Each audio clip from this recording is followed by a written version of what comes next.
মুহূর্তে কিন্তু এই প্রশ্নই উঠছে এবং দুরন্ত ফর্মে রয়েছে নীরজ চোপড়া। নীরজের বর্ষায় সোনার খোঁজ, পরপর 2 অলিম্পিক্সে কি মিলবে সোনা? দুরন্ত ফর্মে রয়েছে নীরজ চোপড়া। আজ জ্যাভলিন থ্রো প্রতিযোগিতায় নামতে চলেছে নীরজ চোপড়া। আর এই নিয়ে আরো বিস্তারিত জানবো, আমাদের সঙ্গে রয়েছে আমাদের প্রতিনিধি সঙ্গীতা দে।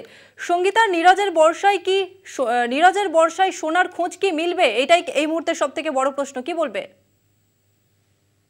যেটা বারবার বলছিলাম যে আজকের ব্রোঞ্জটার আগে এখনো পর্যন্ত প্যারিস অলিম্পিক্স থেকে যে 3টে পদক এসেছে সেটাই 3টেই এসেছিল শুটিং থেকে, 3টেই ব্রোঞ্জ ছিল এবং হকিতে পদকের আশা ছিল, সেটা সোনা বা রূপো এরকম আশা করা হয়েছিল, সেখান থেকে আজকে হকিতেও ব্রোঞ্জ এনে দিয়েছেন হরমনপ্রীতরা। কিন্তু আজকের 11:55 রাত্রেবেলায় নীরজ চোপড়া নামছেন জ্যাভলিন থ্রোয়ে এবং এই নীরজ চোপড়াকে নিয়ে আর কোনো পদকের রঙে আর কোনো আশা নেই, একটাই রং এবং সেটা সোনা।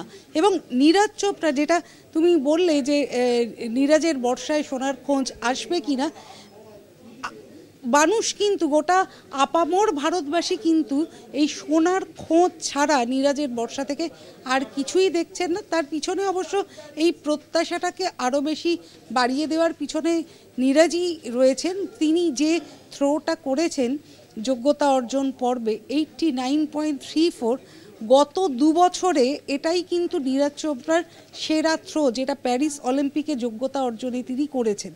এবং তুরস্কে তিনি প্রস্তুতি সারছিলেন, যে কারণে প্যারিসের ওপেনিং সেরিমনিতে নীরজ চোপড়াকে পাওয়া যায়নি।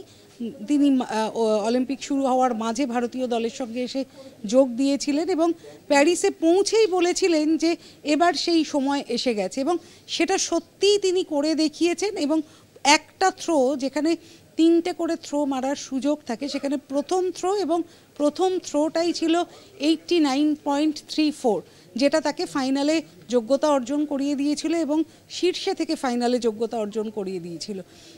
নীরজ চোপড়া যখন প্যারিসে পৌঁছননি বা প্যারিসে অলিম্পিক শুরু হওয়ার আগে বিভিন্ন প্রতিযোগিতা থেকে নাম তুলে নিয়েছিলেন, যে তা একটা গুঞ্জন শোনা যাচ্ছিল যে তার চোট আঘাত নিয়ে একটা সমস্যা রয়েছে, কিন্তু সেই সমস্যার জবাবটা কিন্তু যোগ্যতা অর্জন পর্বেই নীরজ চোপড়া দিয়ে দিয়েছেন। ফলে তার কাছ থেকে সোনা ছাড়া আর কিছুই আশা করা যাচ্ছে না। যে 12 জন প্রতিযোগী ফাইনালে খেলতে নামবে, বোঝাই যাচ্ছে নীরজের দিকে তাকিয়ে রয়েছে 140 কোটি ভারতবাসী। ধন্যবাদ তোমাকে। আমরা কথা বললাম আমাদের প্রতিনিধি সঙ্গীতা দের সঙ্গে।